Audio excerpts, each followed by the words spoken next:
Hi, Chuck Murray here. On this video, I'll be talking about Chapter 1 of Part 1 of my book. The title of Part 1 is Healing, and the title of Chapter 1 of Part 1 is Truth.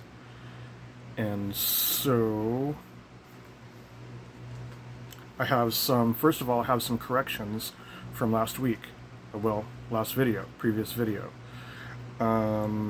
Because I want to start each of my videos by correcting anything that could have been maybe better in the last video. And when I receive comments from listeners, I'm glad to hear that, to see, how I could do things better. Or if I missed something, if I should have said something that I didn't say, or if I just flat out got something wrong, said something wrong. And so my friend Charlie Jones, whom I have known we've known each other since we were 11 years old, and so he knows me pretty well, and so he said I need to be more clear with more information when I'm speaking about these topics, because not everyone is going to be as familiar. Some people may be new to these things I'm talking about. And he says I need to define terms. So those are definitely things I know I need to work on. I have been driving a truck across the country, back and forth across the country for, this October will be 20 years. And so I have not spent a lot of time around people. And so I'm not the most socially graceful person, or not the best speaker. But I will do my best. So this topic, truth. By the way, I apologize. I don't know why this comes across with the words backwards, and it's like I'm really worried about the word truth being backwards here, coming across. Oh, it's just like killing me. I thought I should not wear this shirt, but anyway, I'm just explaining that this is definitely not intentional for the word truth to be backwards. So, but I'm going to hurry up with this video because I have no time to spare. And so I just wanted to explain that and apologize. I'm sure everyone realizes I'm not turning that word backwards on purpose at all. I just don't know how to fix it. I don't know how to get it to be because a couple of my videos, I'd done practice ones, it was the right way, but I didn't do anything different. So anyway, that is explained. So now let's continue. So truth is the most important thing in the whole universe. And so I'm kind of haunted by a few quotes. The first one is a quote by a Hermetist. He said, "He who knows speaks not, and he who speaks knows not." So maybe I shouldn't speak. Should I or shouldn't I? Okay. So another quote is by Socrates. "I know that I know nothing." So if Socrates knew nothing, what do I know? Nothing. And then another quote that, often people say, "What makes you qualified? How dare you speak about these things?" But this is truth I'm talking about here. The most important thing in the universe. Right up there with the other highest principles in the universe. So it took me a while to get around to doing this video, because I almost did this one a couple of weeks ago, and I'm like, man, I need to slow down. Even though I'm in a hurry, I need to slow down and make sure that I speak as correctly as possible about this topic. And should I speak about it at all? People far wiser than me said the first two quotes there. And so the reason we have to speak is because without being able to communicate about the highest principles that human beings should be 100% committed to, we can't solve the problems that we have here on this planet. And there are some absolutely horrible problems, and the worst ones don't get spoken of very much in the mainstream media at all. Certainly not enough, not nearly enough. The worst of all, of course, is child trafficking. There's nothing more evil than that. And so, of course, we hear about some child traffickers getting busted here and there, but, you know, it's obviously ongoing at an industrial level. And probably the only ones getting busted are the ones that got thrown under the bus for whatever reason. And so anyway, it's an ongoing problem that it's, you know, it's the worst evil in the world. And so if we don't speak about truth, if we don't speak about the highest principles, how are we going to help each other to be more attentive to the evils going on in the world if we don't talk about things like truth and morality? It just won't. I mean, we've gotten into this situation where we are now because people are not as conscientious, not nearly as conscientious as we need to be when it comes to moral issues. And it all starts with truth.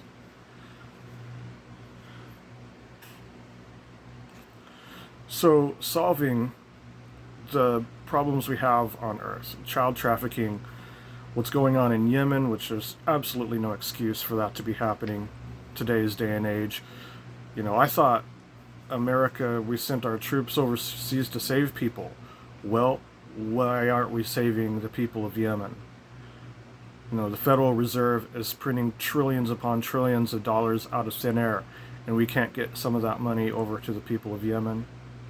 It's just there's no excuse for the worst things that are going on in the world. There's no excuse for it at all. And how do we stop the evil people from doing the evil things that they're doing, you know? If we had the physical power to do it, then that's how we would do it. But we don't have that physical power. So the other two powers that we must use are the pen and our voice. So since that's all we can do, that's what we have to do. So those quotes, the Hermetic quote, he who knows speaks not, and he who speaks knows not. It's a statement with the purpose, I'm sure,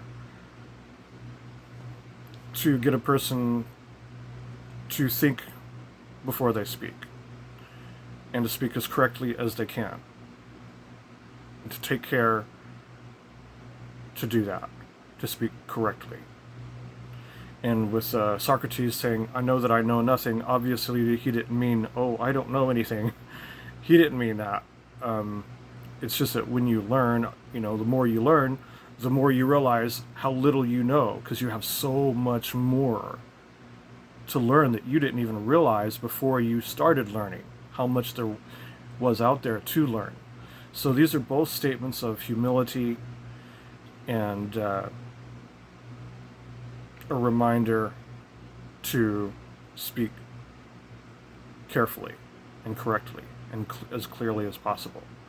Which I'm not the most clear speaker, but I am going to try. Thanks to Charlie, he gave me a little advice there, so I'm going to put a little extra effort into that while I'm speaking. So what can we say about truth? I like to begin any search with what is called the apophatic method. So that means that you, whatever subject you're talking about, whatever issue, whatever thing, you determine what things are not that. So, what is truth not? Because there seem to be some things, a couple of things that people just, I don't know, they just get it wrong somehow. We have this tendency to, you know, to push away what we don't like and to pull into our lives what we do like. And so the thing about truth is that it's not negative or positive. It just is.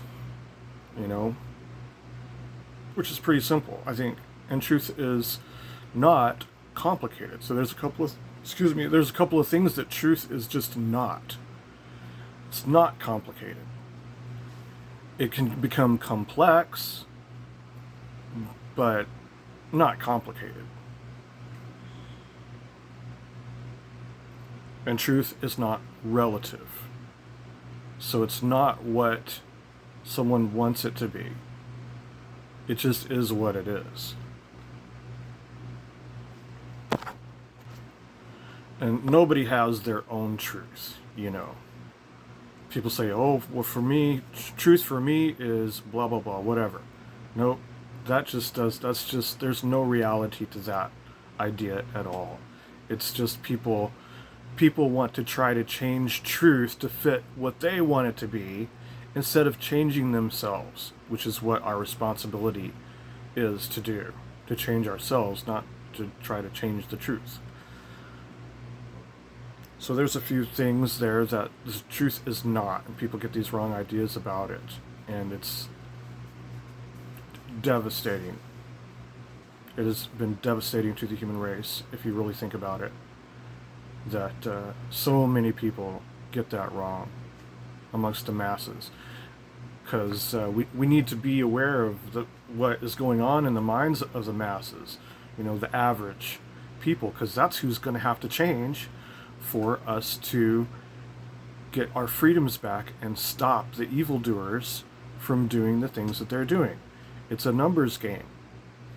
It's kind of like a war, you know. We've got to, I was talking about the number 200 million. That would be 5% of the whole human population. I think it will take at least that much just to get this boat that we're on to start slowing down, come to a stop, and head back the other way towards freedom. And so when the evil people in the world are doing the evil things that they're doing, that kind of destroys our freedom. But they don't care, and they're not going to stop, because they're not suddenly going to be like, oh, I was wrong, I'll stop doing that. I mean, maybe a few of them will, but not enough of them. Definitely not. That won't happen. It would be great if a few of them do, though. But we have to do our best to speak truth into the world to the best of our ability, using the internet to get the word out there as widely as possible, to get those numbers, because without those numbers we don't have any chance at all. And it's going to take a miracle, practically a miracle, which I explained on in the introduction to the whole book.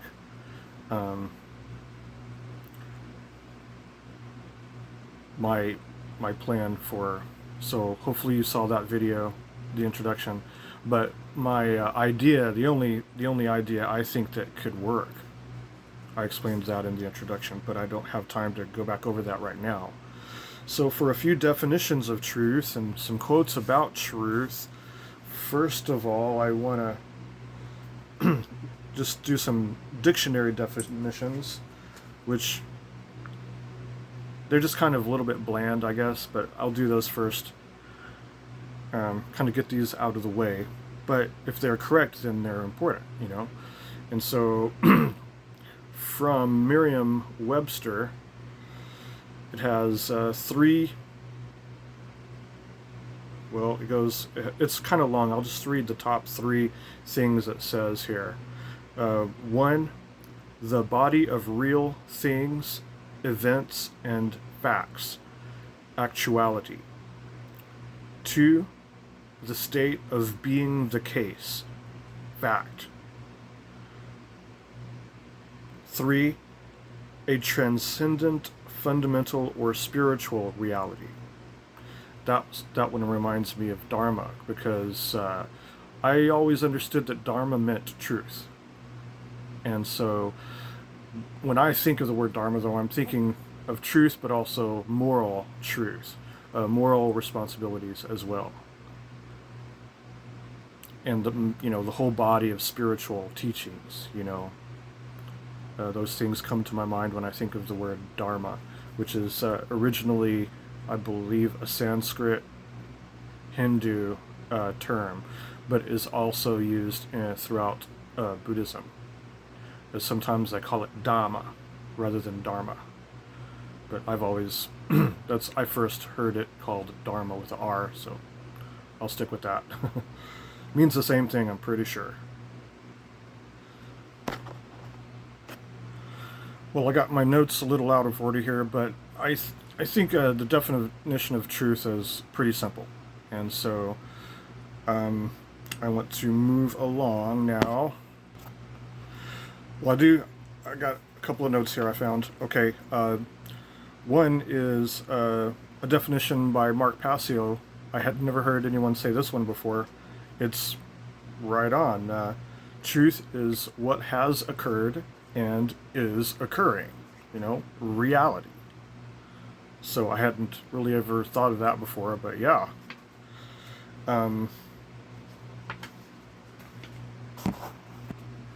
One by Gandhi. He wrote a book called Truth is God. And so I'm certainly not a religious person at all, but I think that there is a God. And what most people think from the big religions, they have this concept of God that's just really childish. It's ridiculous. And so I do not agree with that at all. But when I think of what God is, what is God like, the word truth is the best word I can find. And Gandhi wrote that book, his book called Truth is God. It's a great little book. And so I think of all the highest qualities, human qualities that we have within us. Like for someone who wants to get to know God, then an exploration of those qualities, I don't see any better way. In all of my whole life of thinking about spiritual things, that's the best thing I can say about what I think God is. And I really can't say a whole lot more about it. In this video, I'm already getting up to 18 minutes here, so I'm trying to keep these videos at 30 minutes. So much to say about truth. Definitely, the big question is, if truth is so simple, why do people have such a hard time? Why do we have such a hard time with this? There's something said by Soren Kierkegaard. He said, two problems with people. It's actually the only, people believe in things that are wrong, and they don't believe in things that are right. Why? This is crazy. And it leads to so much suffering in the world. Because, truth will help us to make better decisions, right? If we have all our facts straight, if we've really researched something enough to make the best possible decision, then our decisions are going to be better and life is going to work out better for us. We'll have more freedom if we do that. So why does humanity have such a hard time with this? It's so sad and so ridiculous. One thing that I'm not saying it's a bad thing, because truth should be completely explored as much as possible, to really do as deep an investigation into truth as possible. But there are a lot of investigations about it that I have never really looked into very much in my life. Like there's pluralism, deflationism, the redundance theory, minimalism. It makes my head hurt, and I've never looked into all of these. There's all kinds of, there's the pragmatist theories of truth. Tarski's theory of truth. It goes on, and I'm just like, are you kidding me? So I'm not saying that they're wrong. I just never have looked into all that, and it's just like, okay, I need to be clear on when I'm talking about truth, what am I talking about? Truth, of course, in general, we want to get things right and as correct as possible, to see things as clearly as possible, to understand things as clearly and as fully as possible, whatever it is. But mostly, I'm talking about truth as it relates to human suffering, because that's the most important thing for us. That's our number one responsibility, is to help to decrease suffering in the world. And it's very clear that so much of the suffering that is going on in the world is needless, and it's just downright wickedness. And so that's what I'm talking about. When I'm talking about truth, I'm mostly talking about truth as it relates to the needless suffering that is being caused by evildoers on this planet. We need to take a clear look at that and find, discover what can we do about it to put a stop to it. So that's mostly what I'm concerned about, and I'm not going to go, splitting hairs about, what's that word? Semantics. And because that takes so long. But if it's helpful, I would be willing to do it, but I haven't looked into those areas before. Because it's just like, seems like to me it's like splitting hairs, and it takes so much energy, and I don't see that they're accomplishing that much. I've read a little bit about it, and I'm like, you've got to be kidding me. This is just, some of it's just too much. And I think that we can handle talking about truth well enough without having to go deep into all that. And so I am going to lay that aside. Not that they are wrong, and not that it doesn't count for something. I'm sure it does. I'm sure I'm missing a lot. But I want to make it clear that I'm going to set all of those aside. And I think that we as adults who care about the suffering in the world can talk about truth effectively and correctly, and definitely become more clear about it. And I want to make the point that it is our responsibility to help others who are suffering if we can. First of all, of course, don't cause others to suffer. We have to, before we speak and act, we must make sure that our speech and our actions is not violating someone else's rights. So we have to do that first, so as to do no harm. So first of all, do no harm, and then make sure that we also point it out when other people are doing evil things and causing needless suffering to others. And another thing I wanted to point out is that I am all for healthy skepticism. Definitely. We need to be skeptical. Look at everything with a skeptical eye. Why not? But some of the skeptics you'll find on the internet are so negative. I mean, they pretty much negate anything. It's like, wow, there is nothing left after they're done. And so I think that it's almost pointless. But it's the negative way that they do it. It's like, I don't believe that they are unbiased. And they leave everyone with nothing to be able to do anything with. It's like, why get out of bed in the morning? Why not just go ahead and dig our grave and go die? I mean, it's ridiculous, man. And so, but I'm all for healthy skepticism. And what I was something else I was wanting to point out that I'm not sure I made myself perfectly clear about that. About that we should help those suffering the worst first. Whoever is suffering the worst first, or the worst, should get our attention first. Should get our help first. Like if one guy is dying of thirst, and another guy has a headache and he's asking you for an aspirin. And if you could only help one or the other, but you couldn't help both of them, which one would you help? Obviously, you'd give the guy a glass of water because he's about to die of thirst. You wouldn't choose to give the guy that's got a headache an aspirin and let the other guy die of thirst. So we have to get our priorities straight. But humanity does not have our priorities straight mostly, and people are more concerned with trivialities than with our responsibility to help one another,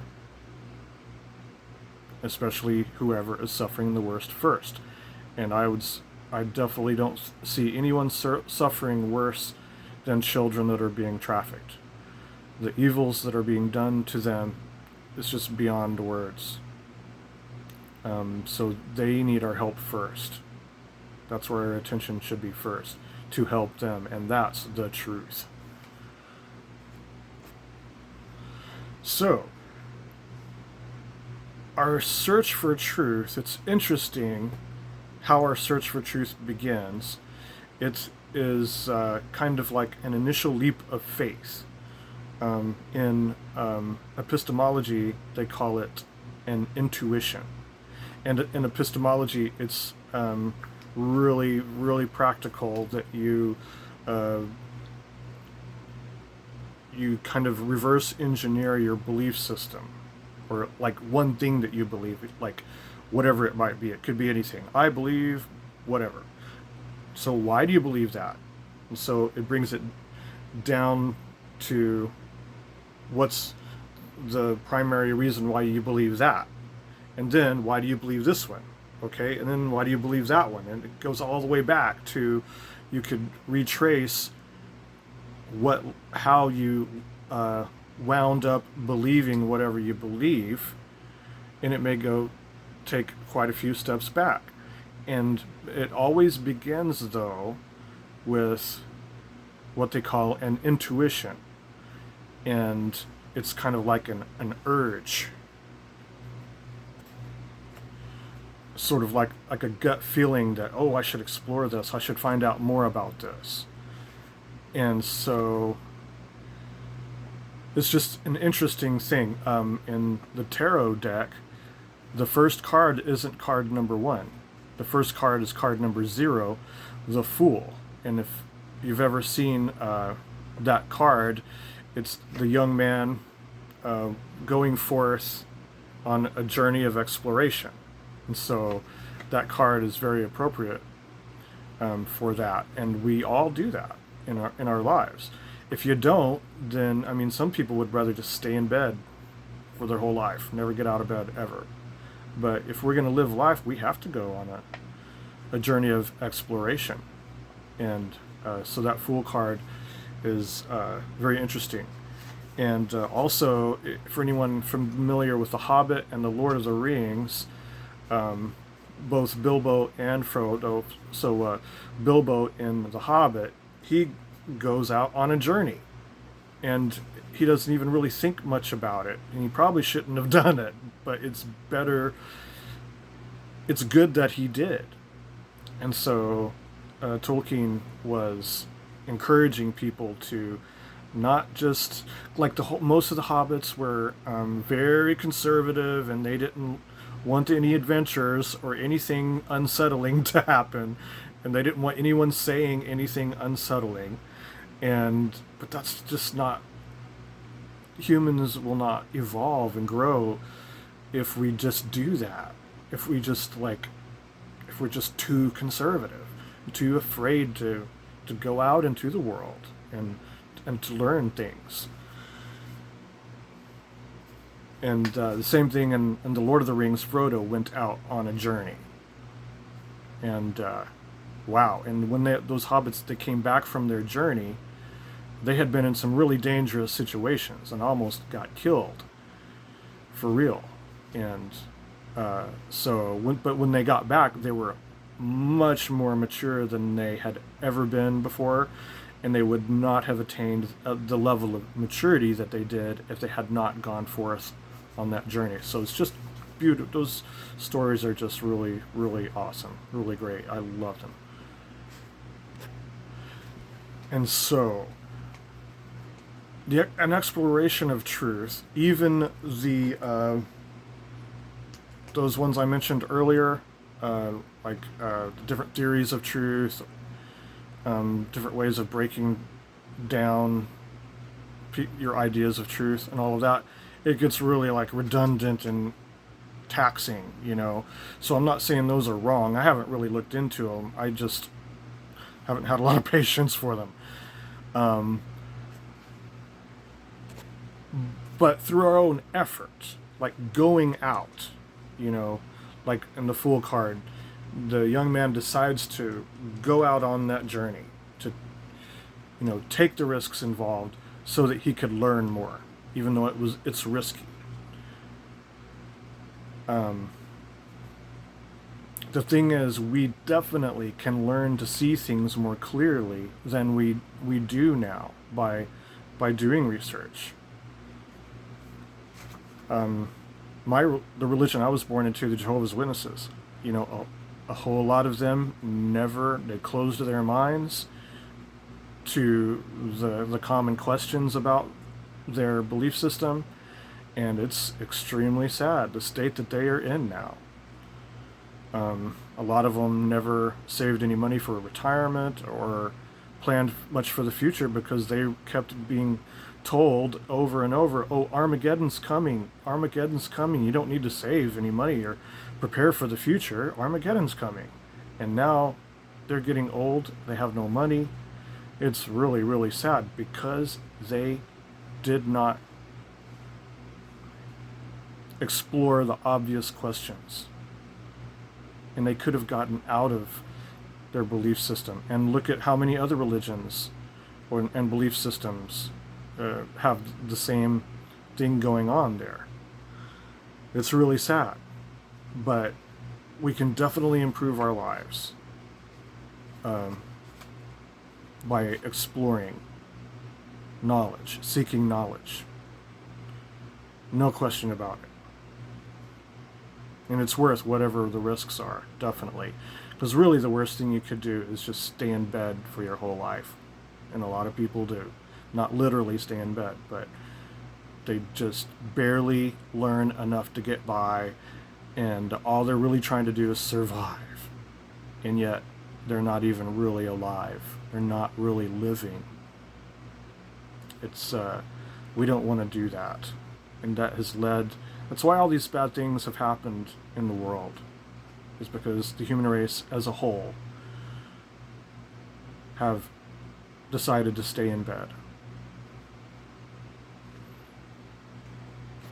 And that's why they are concerned about trivialities.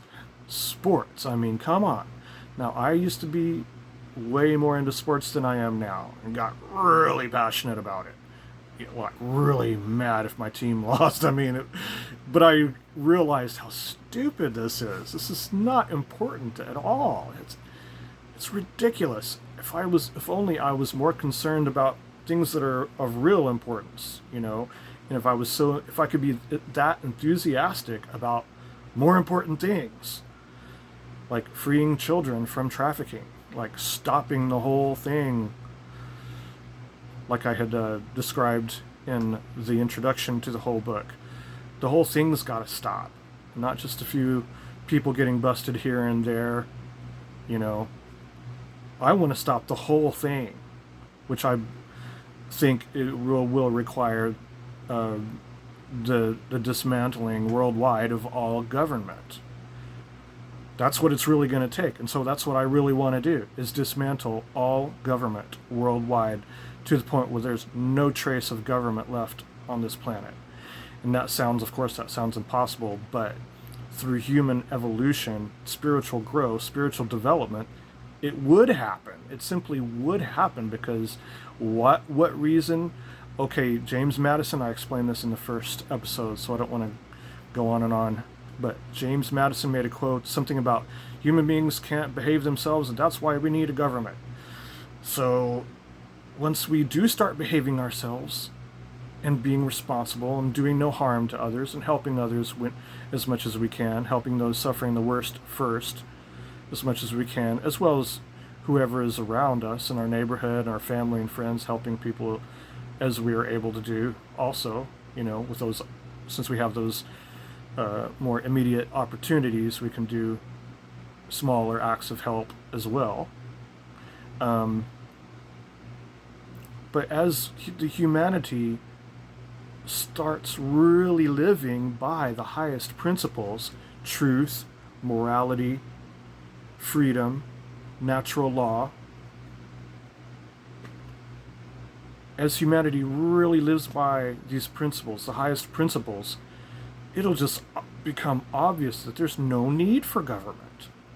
I mean, we could still have like post office and the fire department, and all of that would be like something like voluntary, I guess, so it's not like there would be nothing left of any kind of, it wouldn't be government. None of it would be government. It would be all voluntary stuff.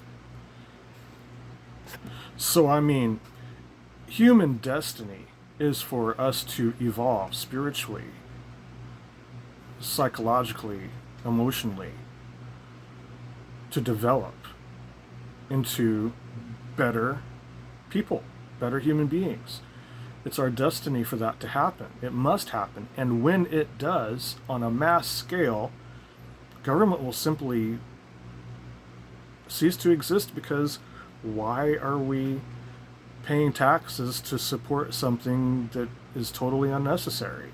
Eventually, that's what will happen. I want to help move that along as fast as possible, because frankly, the government is doing the child trafficking. It's happening through government. It couldn't be going on at the mass scale that it does without government help. And so we get rid of the government, and then there's no shadow government hiding behind the visible government, and those swampy creatures that are doing the child trafficking won't have anywhere to hide. Because that's where they hide, is in the shadows and in the swamp, But when the visible government comes down, then we're going to see those creatures and be like, there you are. Now you're going to stop doing what you've been doing. So that's my best idea that I have. I don't know of any better idea of how to totally stop child trafficking, because I want it to totally stop. I'm glad when I hear of, some trafficking rings getting busted here and there, but the problem is those are probably just people that are getting thrown under the bus, and the whole thing's hardly be really even slowing down at all. And a lot of children have been saved, and that's wonderful. One child being saved is wonderful. I'm so happy to hear it. But there's so many other ones, and we can't hear them screaming. We can hear the Antifas and the BLM screaming, right? Going around smashing everything. We can hear them, so they're getting attention. But those poor children that are being trafficked, we can't hear them screaming. And I just want to correct a little something there. I don't want, a lot of the BLM people to think that I don't sympathize with them. I do. I honestly do.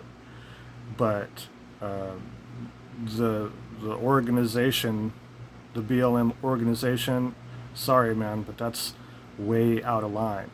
But if we could learn to communicate and to iron out, flaws and faults, and get things as correct as possible through communication, then things could be worked out. But violence isn't you're not going to fix things through violence. It just isn't going to happen. But I want to make the point, I'm not totally against them. I'm pretty much totally against the Antifas. I don't see anything positive going on with the Antifas, even though I myself am an anarchist. But not that kind of... They're not anarchists. They're communists. Cannot be an anarchist and a communist. So they can't even get that much straight in their heads. I don't know how they can be communicated with. They won't listen. So, but the BLMs, I have some sympathy, definitely. I care. And if only communication could happen, then real problems could really get solved. It requires communication and spiritual development. And that's our responsibility to do. And so that's why I'm encouraging it. And being truthful. Being truthful. We have to be truthful as much as possible. No playing games, all these head games. It's just, come on. The problems aren't going to get solved like that. That's a lot of what part 2 of my book will be about, is tricks used by, especially like the postmodernists. The things that they say are just dark side tactics to win and get what they want. Nothing truthful going on there. So because of the reality that making uninformed decisions leads to suffering, because of that, we owe it to each other, to ourselves and to each other, to seek truth and to be truthful and to act according to truth, to change ourselves to fit truth, not trying to change truth to fit ourselves. That's what everybody seems to be doing. And look at where we are because of that. We owe it to ourselves and each other to, if we really care about freedom, we will do that. That's what we will do. I had, through all of my study of psychology, I can see that where mental and emotional illness starts is with a departure, an individual's departure from truth, when they choose to believe things that are not true, and to refuse to believe in things that are true. When a person departs from truth, that's the beginning of mental illness. And I heard Logan Hart, which his YouTube channel is called The Wizard Factory. He said that in one of his recent podcasts. I think it was podcast 67, and he said that too. I could only paraphrase what he said, but basically that mental illness, the beginning of mental illness is one's departure from truth is what begins mental illness. And I agree with everything I've studied about psychology. I definitely agree with that. I was glad to hear someone else say that too, because I don't remember ever hearing anyone else say that, although I probably have, I just forgot. But when he said that, I was like, yes. Truth is the most important thing in the universe. And if we want to be safe, if we want to be secure, we should not depart from truth. And better decision making will happen if we really gather facts, do research properly, and make decisions based on good research, legitimate research.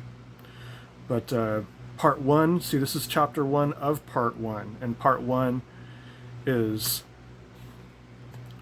titled Healing, because that's the first thing we have to do on our journey to be critical thinkers and good researchers.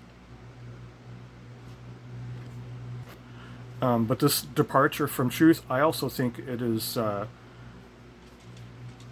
the actual original sin, like in the Bible, the original sin was that Adam and Eve ate the apple from the tree they weren't supposed to eat from, right?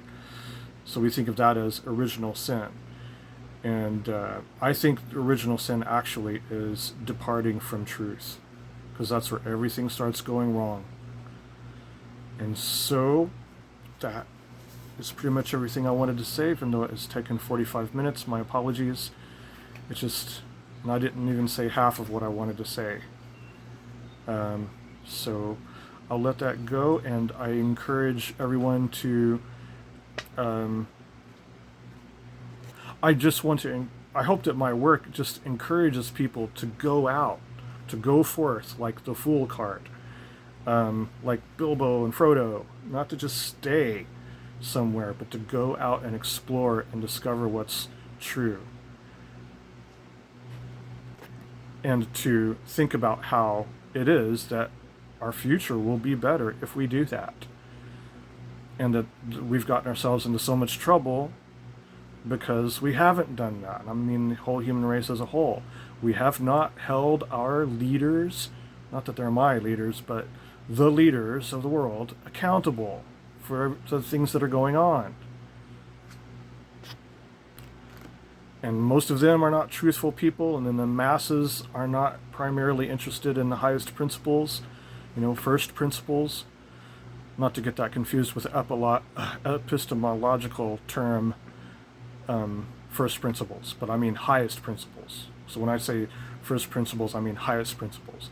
We have to be 100% committed to those, and then things will go right in the world. Mark Passio calls natural law, that is, abiding by the laws of the universe, the true law of attraction. So if you really want what's best for ourselves in life, we will be truthful and adhere to highest principles and conform our speech and behavior to those highest principles. So I just encourage everyone to explore, take time to explore these highest principles. And any corrections, if you leave comments in the comments section, if I got something wrong, if I could have said something better, if I'm still not being as clear as I could, any comments like that, let me know, and I will mention those at the beginning of the next video. Thanks. Take care.